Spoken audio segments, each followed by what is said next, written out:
Yesterday, a Saudi Air Force officer opened fire in a classroom at Naval Air Station Pensacola, where he was training to fly all the fighter jets that President Trump sold to Saudi Arabia. You remember Saudi Arabia, don't you? The nation that 15 out of the 19 9/11 hijackers were from? The nation that throws bloggers like Raif Badawi in prison and brutally murders journalists like Jamal Khashoggi? The nation where confessions are extracted through torture? The nation where crowds gather to watch public beheadings? The nation where African and Asian women are trafficked and sold as sex slaves? In short, the birthplace of Muhammad? Yeah, so an Air Force officer from that big old slice of Sharia pie was being trained by the U.S. military to fly the U.S. fighter jets that the U.S. government sold to America's new BFF in the Middle East, Saudi Arabia. Shortly before killing 3 and injuring several more in his attack, Second Lieutenant Mohammed Saeed al-Shamrani tweeted a message to the American people. Al-Shamrani's Twitter account has since been deleted, just as my YouTube account will eventually be deleted for daring to comment on these topics. But fortunately for us, the tweet was archived. Oh, American people, I'm not against you for just being American. I don't hate you because your freedoms. I hate you because every day you supporting, funding, and committing crimes not only against Muslims, but also humanity.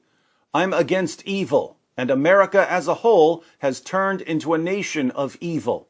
What I see from America is the supporting of Israel, which is invasion of Muslim country. I see invasion of many countries by its troops. I see Guantanamo Bay. I see cruise missiles, cluster bombs, and UAV, unmanned aerial vehicles. So that's al-Shamrani's justification for his killing spree. Notice these additional remarks on the side. Unfortunately, we can't click on them to expand them because this is an archived picture of his Twitter page, but we can see that there are 2 sets of quotations. This part down here, "The security is shared destiny," is from Osama bin Laden. Up here we have, "What benefit is it to the American people to suffer for the sake of supporting Israel? Do you expect to transgress against others and yet be spared retribution? How many more body bags are American families willing to receive? For how long can the U.S. survive this war of attrition?" These are direct quotes from Sheikh Anwar al-Awlaki's message to the American people. Here again we have, "For how long can the U.S. survive this war of attrition? What benefit is it to the American people to suffer for the sake of supporting Israel? Do you expect to transgress against others and yet be spared retribution? How many more body bags are American families willing to receive?" A little later we read, "We are not against Americans for just being American. We are against evil, and America as a whole has turned into a nation of evil," which is exactly what al-Shamrani said in his message to Americans. But notice what we have next. "I, for one, was born in the U.S. I lived in the U.S. for 21 years. America was my home. I was a preacher of Islam involved in nonviolent Islamic activism. However, with the American invasion of Iraq and continued U.S. aggression against Muslims, I could not reconcile between living in the U.S. and being a Muslim, and I eventually came to the conclusion that jihad against America is binding upon myself just as it is binding on every other able Muslim." Nidal Hasan was not recruited by Al-Qaeda. Nidal Hasan was recruited by American crimes, and this is what America refuses to admit. America refuses to admit that its foreign policies are the reason behind a man like Nidal Hasan, born and raised in the U.S., turning his guns against American soldiers. And the more crimes that America commits, the more mujahideen will be recruited to fight against it. Who was Nidal Hasan?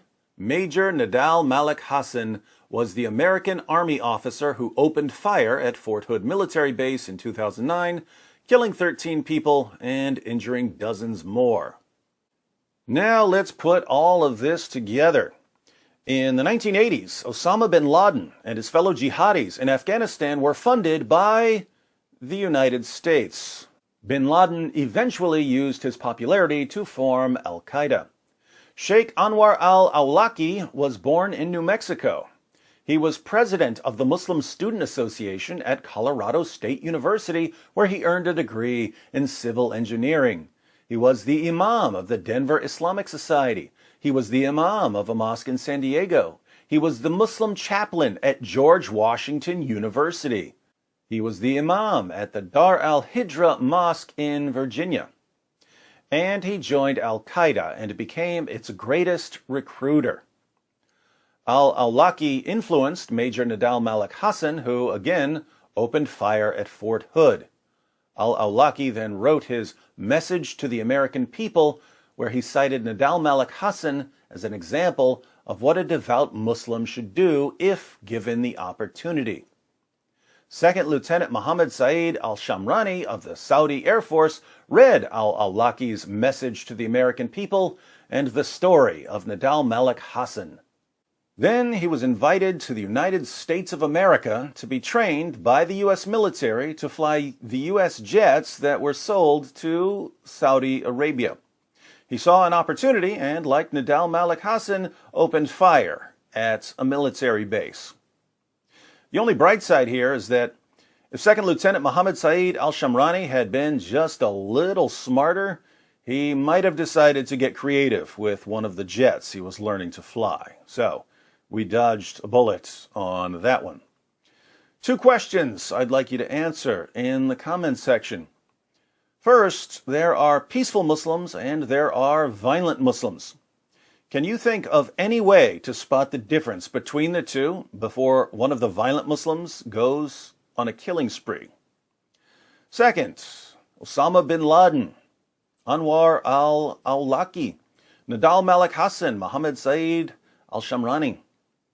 Do you think our leaders have learned anything about the ideology we're dealing with? Or are they absolutely impervious to facts, evidence, and reality?